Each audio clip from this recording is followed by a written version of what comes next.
ज्यादा डेंजरस कौन? वायरस जिसने लॉकडाउन करा दिया, या बैक्टीरिया जो कभी कभी एंटीबायोटिक्स को भी फेल कर देता है? तो आज हम करेंगे एक फेस ऑफ इन दोनों माइक्रोस्कोपिक मॉन्स्टर का और समझेंगे कि आखिर ज्यादा डेंजरस है कौन। So I welcome you all to Virasat academy. मैं हूं निवेदिता, आपको CUET and for the boards के लिए बायोलॉजी पढ़ाती हूँ। तो आज हम समझेंगे कि बैक्टीरिया या वायरस, इन दोनों में से ज्यादा डेंजरस कौन है, क्या बैक्टीरिया या वायरस? चलिए, तो सबसे पहले तो हमें समझना होगा कि ये आखिर है क्या। तो दोनों के दोनों माइक्रोस्कोपिक हैं, ये तो हमें पता है, बट इन दोनों में डिफरेंस क्या है? तो अगर मैं बात करूं बैक्टीरिया की, तो बैक्टीरिया तो हमारे पास एक प्रोकैरियोटिक सेल होता है। प्रोकैरियोटिक सेल जो बहुत ही प्रिमिटिव टाइप के सेल थे हमारे पास, जिनके पास ना तो पूरा एक हमारे कह सकते हैं कि प्रॉपर न्यूक्लियस है, और ना ही बहुत सारे जो हमारे पास सेल ऑर्गेनेलीज होती हैं ना, वो सारी चीज़ें भी इनमें प्रेजेंट नहीं होती है। बट फिर भी एक ये फुल फ्लेजेड, मतलब पूरा का पूरा क्या है, सेल है ना। पूरा का पूरा क्या है, सेल है, और क्या है, लिविंग है ना, लिविंग सेल है। इसके अंदर क्या, अगर मैं बात करूं कि सारी चीज़ें जो एक सेल के अंदर होती है, सारी की सारी चीज़ें इसमें होती है, जैसे डाइजेशन, रेस्पिरेशन, रिप्रोडक्शन, सारी की सारी चीज़ें इसमें प्रेजेंट होती हैं, है ना। अगर मैं बात करूं वायरस की, तो ज़रा बताइए वायरस क्या होता है ना। वायरस क्या है? वायरस एक मैं कह सकती हूँ कि बाहर से प्रोटीन की कवरिंग होती है और अंदर में एक जेनेटिक मटेरियल होता है। मैं इसको लिविंग नहीं कह सकती क्योंकि ये होस्ट की बॉडी के बाहर, है ना, होस्ट की बॉडी के बाहर तो पूरी तरह डेड होता है, कोई इसका कोई भी लिविंग कुछ भी फंक्शन नहीं। ये लिविंग तब होता है जब ये होस्ट पे क्या करता है, अटैक करता है।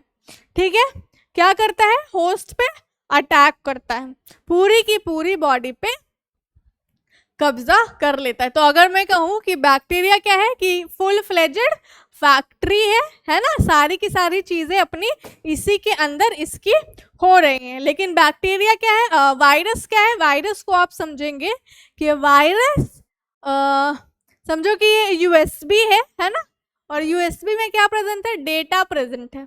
तो USB को कहीं कनेक्ट किया तो उसमें से डेटा ट्रांसफर करके हैक हो जाता है ना, ठीक है, हैक कर लेते हैं। उसी तरह से वायरस भी अपना प्रोटीन की कवरिंग उसकी बाहर रह जाती है और अपना DNA या फिर अपना जेनेटिक मटेरियल होस्ट की बॉडी में डालता है और उसकी बॉडी पे कब्जा कर लेता है। समझ गए ये चीज? चलिए, यहाँ पे हमने समझा कि वायरस और बैक्टीरिया होते क्या है, कौन होते हैं। बट अब समझेंगे कि ये कैसे इन्फेक्ट करते हैं किसी को भी, है ना। तो अगर मैं बात करूं कि जो अपना बैक्टीरिया है ना, वो खुद रिप्रोड्यूस करता है, ठीक है, खुद रिप्रोड्यूस करेगा, कहीं पे भी रह लेता है। इवन हम तो ऐसे बैक्टीरिया के बारे में भी जानते हैं जो जिनको आर्ची बैक्टीरिया कहते हैं, और वो ऐसी ऐसी जगहों पे सरवाइव करते हैं जहाँ पे नॉर्मल सर्वाइवल इम्पॉसिबल है किसी का भी, ठीक है, ठीक है। बट वायरस को क्या चाहिए जिंदा होने के लिए? वायरस को क्या चाहिए? वायरस को जिंदा रहने के लिए चाहिए होस्ट की बॉडी, है ना। देखिए, वायरस बैक्टीरिया रिप्रोड्यूस इंडिपेंडेंटली, है ना, बैक्टीरिया क्या करता है, इंडिपेंडेंटली रिप्रोड्यूस करता है। बट अगर मैं करूँ वायरस की बात, वायरस हाईजैक बॉडी सेल्स। देखो वायरस क्या करता है ना, यहाँ पे मैंने ये डायग्राम जो अटैच किया है, ये हमारे बुक का डायग्राम है, NCERT बुक में। अगर आप HIV पे जाएंगे ना, तो HIV में आपको दिखेगा एड्स में हमारे पास जो वायरल DNA होता है ना, अपने पास वायरस है HIV वायरस, वो क्या करता है, अगर ह्यूमन पे अटैक करता है ना, तो अपना जेनेटिक मटेरियल उसकी बॉडी में डाल देता है, ठीक है, जेनेटिक मटेरियल डाल देता है।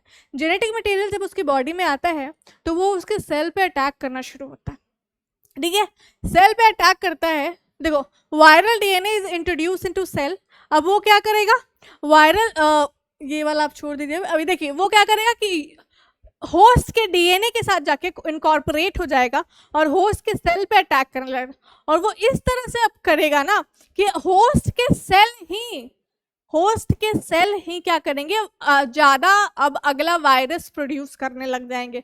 तो इसी तरह से क्या होता है कि बहुत ज़्यादा नंबर बढ़ गया बॉडी में, होस्ट के सेल को ही उसने क्या कर दिया, वायरस की फैक्ट्री बना दी। इस तरह से क्या करता है कि पूरा का पूरा होस्ट का ही इम्यून सिस्टम हाईजैक कर लेता है बैक्टीरिया, वायरस, है ना। होस्ट का पूरा इम्यून सिस्टम ही बैक्टीरिया ने क्या किया, हाईजैक कर लिया है। और अगर मैं बात करूँ नॉर्मल कुछ डिजीज जो वायरस से होते हैं, तो जैसे कि हमारे पास कॉमन कोल्ड की अगर मैं बात करूँ नॉर्मल है, ठीक है, बट कुछ ऐसी डिजीजेस होती हैं वायरस की जो एक बार उसके सिम्टम दिख गए उसको क्योर करना इम्पॉसिबल है, there is no going back. मैं बात कर रही हूँ एड्स, रैबीज, ठीक है, ये सारी चीज़ें अपनी हो जाती हैं। कॉमन बैक्टीरियल डिजीज़ की अगर मैं बात करूँ तो क्या क्या होता है हमारे पास बैक्टीरियल डिजीज़, टीबी हो गया, डिप्थीरिया हो गया, ठीक है। चलिए आगे बढ़े, आ जाइए। अब है कि ट्रीटमेंट किस तरह से होता है ना, ट्रीटमेंट किस तरह से होता है। तो बैक्टीरिया का ट्रीटमेंट क्या है, एंटीबायोटिक्स, है ना। बैक्टीरिया का इलाज करने के लिए डॉक्टर क्या प्रिस्क्राइब करते हैं, एंटीबायोटिक प्रिस्क्राइब करते हैं। बट वायरस के लिए बहुत ज़रूरी बात है, ये वायरस पे एंटीबायोटिक काम नहीं करती है, याद रखना है, ठीक है। वायरस पे एंटीबायोटिक काम नहीं करती है। अगर मैं बात करूँ कोविड में भी लोग एंटीबायोटिक ले रहे थे बट वो काम नहीं करती, क्योंकि कोविड किससे हुआ था, वायरस की वजह से ना, कोविड-19 वायरस की वजह से, ठीक है। और बैक्टीरिया पे काम करता है क्या, एंटीबायोटिक काम करता है, बट वहाँ पे भी कंडीशन है कि अगर आप सही तरह से उसको नहीं लेंगे तो आपके जो वायरस हैं वो क्या हो जाएंगे, एंटीबायोटिक रेजिस्टेंट हो जाएंगे, और उसकी वो काफ़ी डेडली भी हो सकता है। क्या हो सकता है, डेडली भी हो सकता है, ठीक है। बट वायरस के अगेंस्ट क्या चाहिए अपने को, वायरस को क्योर करने के लिए वैक्सीन होते हैं, एंटीवायरल ड्रग होते हैं, बट ज़्यादा अवेलेबल तो नहीं होते, ठीक है ना। तो अगर मैं बात करूँ कॉमन कोल्ड या फ्लू में भी लोग एंटीबायोटिक लेते हैं तो वो बहुत ही ज़्यादा गलत बात है। उससे क्या होगी, सही तो आपका नहीं हो बट आपको एंटीबायोटिक रेजिस्टेंस ज़रूर हो जाएगा। क्लियर, चलिए ये बात हो गई।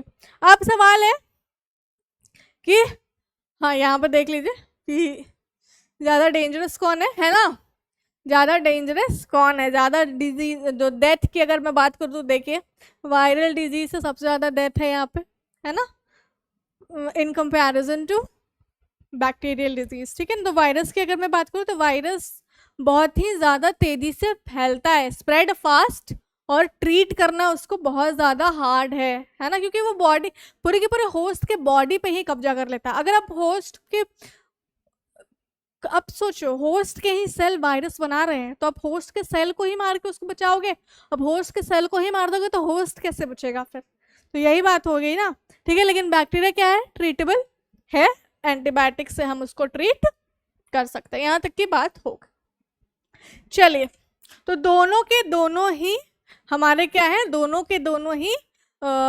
अपना डेंजरस है बॉडी के लिए, बट क्या है अगर हम सही से ट्रीटमेंट कराए तो काफ़ी हद तक क्योर हो सकता है ना।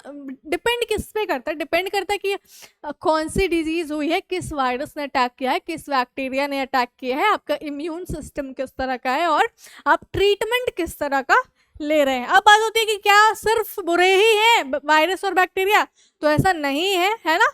बहुत सारे वायरस, बैक्टीरिया और बहुत सारे वायरस भी बहुत ज़्यादा हेल्प करते हैं, है ना, बहुत इनको एक्सपेरिमेंट किया जाता है इन पे कभी काफ़ी, और बैक्टीरिया तो हमारे डे टू डे लाइफ में ही बहुत ज़्यादा हेल्प करते हैं, हमारे बॉडी के अंदर भी प्रेजेंट होते हैं गुड बैक्टीरिया, है ना। तो अगर मैं बात करूँ कि नॉर्मल अगर मैं बैक्टीरिया के फंक्शन की बात करूँ, जैसे कि दही का जमना, उससे में विटामिन B12 का प्रोडक्शन होना, है ना, अपना ये बायोगैस, सुएज ट्रीटमेंट प्लांट में बहुत सारे काम आते हैं बैक्टीरिया के, है ना। हम आगे जो चैप्टर है हमारा, कौन सा चैप्टर है, माइक्रोब्स इन ह्यूमन वेलफेयर, उसमें पूरा का पूरा यही सारी चीज़ें हम पढ़ने वाले हैं ना। आ जाइए, अब वायरस का क्या, वायरस का दिया गया है कि वायरस को यूज़ करते हैं जीन थेरेपी में, काफ़ी रिसर्च वगैरह होती है इस पे, ठीक है ना। तो सारे माइक्रोब्स क्या होते हैं, बुरे नहीं होते हैं, बट क्या करना है, अब हर कुछ बुरे होते हैं, कुछ अच्छे होते हैं, ठीक है ना। तो अब क्या करना है कि अब हमें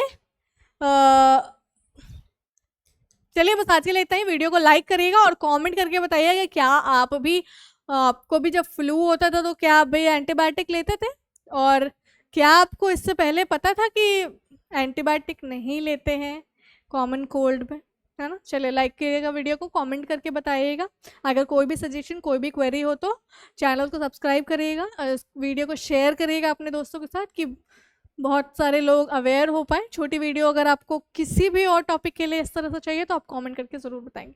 बस आज के लिए इतना ही, मिलते हैं नेक्स्ट वीडियो में कुछ ऐसी ही छोटी वीडियो में बहुत सारी जानकारी के साथ। फॉलो करिए विरासत ज्ञान में।